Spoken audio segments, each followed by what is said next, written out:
El problema que tienen muchos pájaros, como por ejemplo los agapornis, es que resulta bastante difícil distinguir cuáles son machos y cuáles son hembras.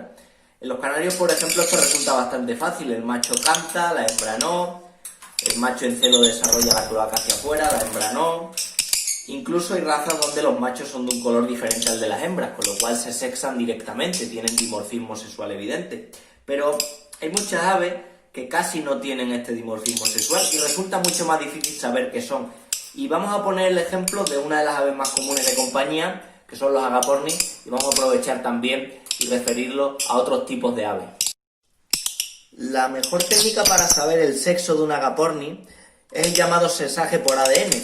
Ahora vamos a repasar en qué consiste la técnica, porque muchos no lo saben, pero analizando una simple pluma podemos saber si nuestro pájaro es macho o hembra.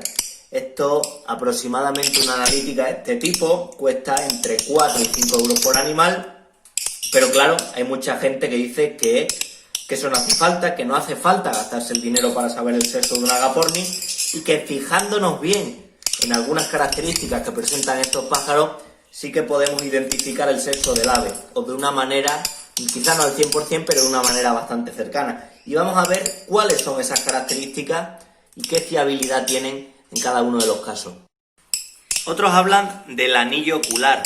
En algunas variedades de agapornis, como en los fischeri, las hembras tienen un anillo más grueso y más evidente, digamos, que los machos. Esto es algo difícil de apreciar, por mucho, que tampoco nos vale como diagnóstico al 100% de la identificación del propio sexo. Otro rasgo en el que se fijan algunos también, un cuarto rasgo, es en el pico. Las hembras suelen tener un pico en comparativa mucho más grande, mucho más ancho que el propio macho, y esto también es otro rasgo que muchos lo utilizan para identificar. Y la mejor técnica para muchos, para sexar los pájaros sin gastarse un duro en ellos, es la palpación de los huesos de la pelvis. Ocurre un poco como con los humanos. En los humanos la hembra es la que, digamos, tiene una cadera más ancha, porque es la hembra que pare, digamos, a la cría. En comparación con el macho, tiene una cadera más ancha que el macho. En estos pájaros ocurre un poco parecido. En teoría, los huesos de la pelvis de la hembra, que los podemos palpar desde aquí, son un poco más abiertos, un poco más separados que los huesos de la pelvis del macho. Ahora bien, esto nos induce a error, es cierto, vale, sí, esto es cierto que se cumple en la mayoría de los casos, pero cuando la hembra aún no ha puesto su primer huevo, nos puede inducir a error y nos puede, porque no lo tiene, no tiene la pelvis tan separada, y nos puede ser difícil a muchos distinguir entre una hembra, digamos joven, distinguirla de un macho por este mismo criterio, con lo cual, en cierto modo, podemos equivocarnos también con esto. Por tanto, la técnica sin duda mejor y más recomendable en este tipo de aves y en otras muchas para identificar el sexo es analizar el ADN, bien en un centro veterinario o a través de un laboratorio especialista. Y esto es casi tanto para agapornis, donde sí es muy habitual el uso de las técnicas de analítica de ADN, como para cualquier otra especie. Los jilgueros, por ejemplo, que son ahora pájaros muy de moda, muy cotizados, también se analizan a día de hoy con bastante frecuencia, sobre todo jilgueros con algunas mutaciones a través del ADN.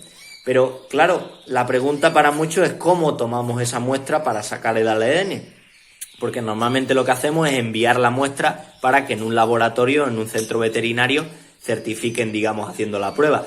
¿Cómo hacemos? Bueno, hay varias maneras. Normalmente se utilizan 3 maneras para obtener muestras. La manera más simple es obtener una pluma, pero ojo, no una pluma cualquiera, tiene que ser una pluma que contenga ADN, porque lo que tenemos que hacer es extraer el propio ADN. Entonces, ¿qué es lo que se hace muchas veces? Una pluma que se ha caído del suelo, que es muy habitual, por ejemplo, cuando los pájaros están mudando, esa no nos vale, porque en general la podemos considerar una pluma muerta. Entonces ya no nos vale para hacer la prueba, tenemos que arrancarla. Cuando arrancamos una plumita larga, por ejemplo, las plumas de la cola, vemos que aquí están en el punto donde encajan, en la parte de la punta, de aquí en este caso, siempre se queda un pelín de sangre. Ahí sí que podemos, en ese punto con sangre, sí que podemos extraer el ADN. Otra opción, aparte de obtener plumas, bien de la zona de la cola o bien de la zona de las alas, otra opción que nos podemos plantear es obtener directamente sangre. Lo más fácil en este tipo de pájaros es pegar un pequeño corte en la uña con unas pocas gotitas de sangre, nos puede valer también para obtener muestras para la analítica de ADN. Y otra tercera opción, que por ejemplo se utiliza más que en estos pájaros, se utiliza en rapaces, es un bastoncillo frotado en la garganta del pájaro, como digo, muy útil en aves rapaces, a través de la boca. También nos puede servir para contener ADN, lo estamos viendo en muchas pruebas PCR que se están utilizando a día de hoy y que están muy de actualidad. Existen otras técnicas en aves, podríamos plantearnos por ejemplo la técnica de la endoscopia, que es bastante más compleja, pero sin duda la más eficaz y la más sencilla y la que más garantía nos da es cesar a través del ADN. Ya veis que es algo muy sencillo, por lo menos la toma de la muestra, y 100% seguro. Las técnicas caseras, digamos, que hemos mencionado, de fijarnos en el ojo, de fijarnos en el pico, en la forma de la cabeza, en los huesos de la pelvis y demás, nos pueden valer, pero primero necesitamos una cierta experiencia, que muchas veces los criadores no las tienen, y segundo, nunca son 100% eficaces, siempre van a inducir un cierto porcentaje de error en algunos pájaros, con lo cual el mejor sistema en este tipo de aves, sobre todo citácida en general, es utilizar analítica de ADN desexado, que ya digo que en este tipo de pájaros son ya tremendamente habituales y en otras muchas especies se están generalizando como una prueba más para identificar el sexo. Nos vemos en próximos vídeos, un saludo. Otro método muy frecuente es fijarse en la forma de la cabeza. Las hembras suelen tener una cabeza más redondeada que los propios machos. Muchas veces es algo difícil de apreciar, sobre todo para un criador novato, así que tampoco lo podemos considerar el método 100% eficiente.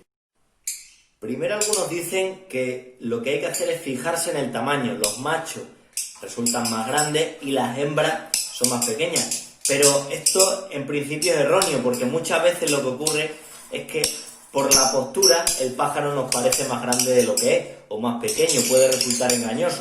Con lo cual este método no es del todo fiable.